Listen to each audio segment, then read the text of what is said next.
So today, we are going to talk about one of the greatest showdowns that's been done on this show yet. Thor, the mighty god of thunder, versus the Green Lantern of Sector 2814, Hal Jordan. Buckle up, because it's going to be quite a ride. So starting off, Thor is the Asgardian god of thunder and the son of Odin, the all-father of Asgard and the elder earth goddess Gaia. Combining the power of both worlds, Thor is arguably the greatest and mightiest defender of both. Armed with his powerful enchanted hammer Mjolnir, Thor is the mightiest warrior of Asgard, a founding member of the Avengers, and one of the strongest, most powerful beings on Earth. Thor is the physically strongest of all the Asgardian gods, and really has no calculable upper limit. He's physically overpowered foes like Abomination, Gladiator, nearly killed the Thing, and has stalemated the two strongest heroes in the entire Marvel Universe, Hercules and Hulk. He's also lifted the Midgard Serpent before, a giant snake that weighs roughly the same as the Earth, and has delivered blows strong enough to destroy planets. Thor's Asgardian physiology grants him an extremely high degree of durability and invulnerability. He's been able to survive blasts from Odin and Celestials, has sat in the core of the sun, and has withstood planet-shattering attacks before. While Thor is remarkably resistant to the damage, he has been injured before.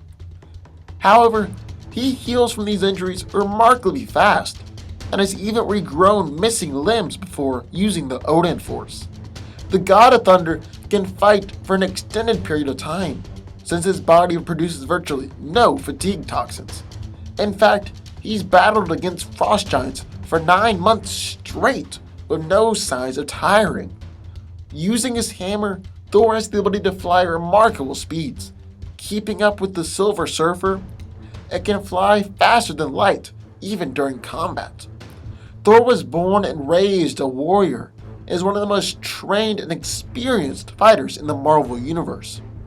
He's also a gifted tactician who derives his knowledge of war not just from Earth, but from all the 9 realms. Thor also wields one of the most powerful weapons in the entire universe, Mjolnir. The hammer grants Thor the ability to manipulate the weather, allowing him to control lightning, thunder, electrical storms, hurricane winds, tornadoes, tidal waves, blizzards, and earthquakes. And these aren't just small storms either. No, these weather conditions can spread across an entire planet. Mjolnir gives Thor the ability to resurrect beings that have been killed. Though it's unknown how long someone can be dead before Thor can no longer resurrect them. He has the ability to affect matter on a wide scale, and has shown the ability to transmute elements, and Thor's hammer also allows him to turn intangible or invisible. Mjolnir has given Thor the ability to create powerful force fields that seem to be basically impenetrable. He even held an explosion capable of destroying 1/5 of the universe before. Mjolnir is also able to absorb energy blast from even the most powerful beings, or just absorb the energy from their body or their weapon. Thor is also capable of delivering the God Blast. Thor is the most powerful attack that is capable of harming someone as powerful as Galactus. So with the ability to overcome great fear and harness the power of will, test pilot Hal Jordan was chosen to be the Green Lantern of Sector 2814, inheriting the ring of the dying alien Green Lantern Abin Sur.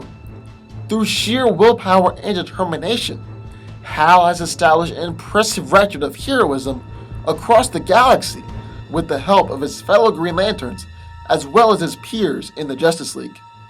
Hal Jordan is a bearer of the Green Lantern ring and one of the most powerful in the entire Corps.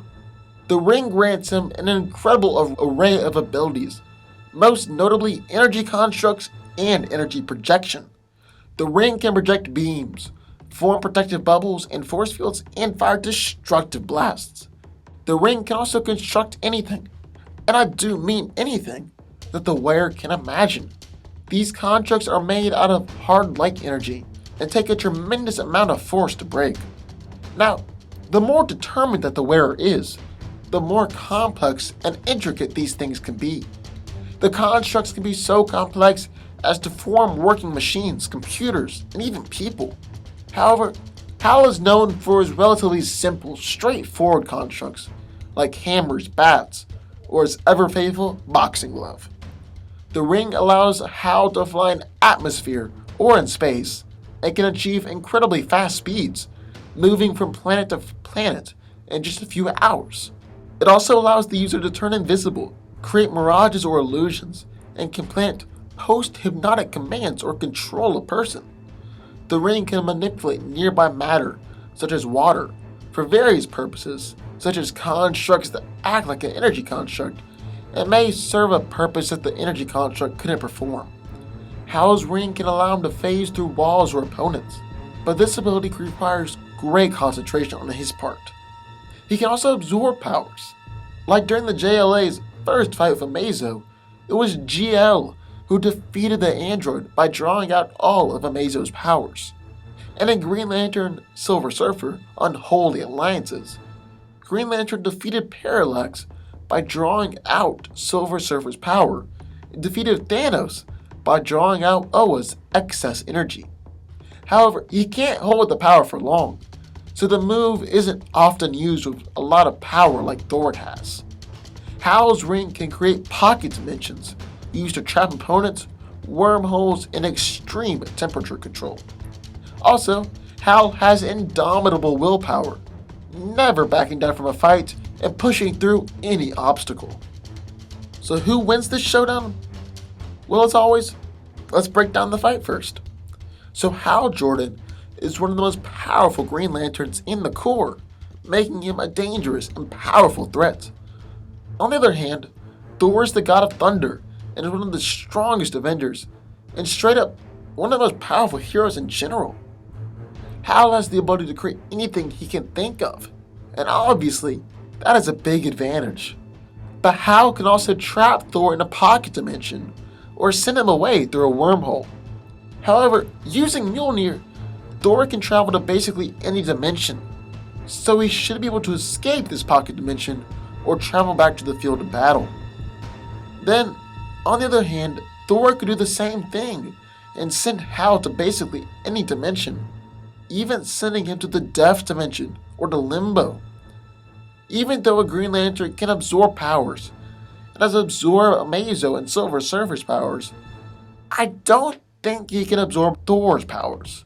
You see, Silver Surfer is powered by the power cosmic, and Amazo can gain infinite new powers, but Thor gets his ability from his DNA, so I don't see how Hal could absorb this. Now Thor is extremely powerful, and is basically on the same level in strength as Superman and Martian Manhunter. But Green Lantern has tangled with people at this power level before, so that shouldn't be too much of a problem.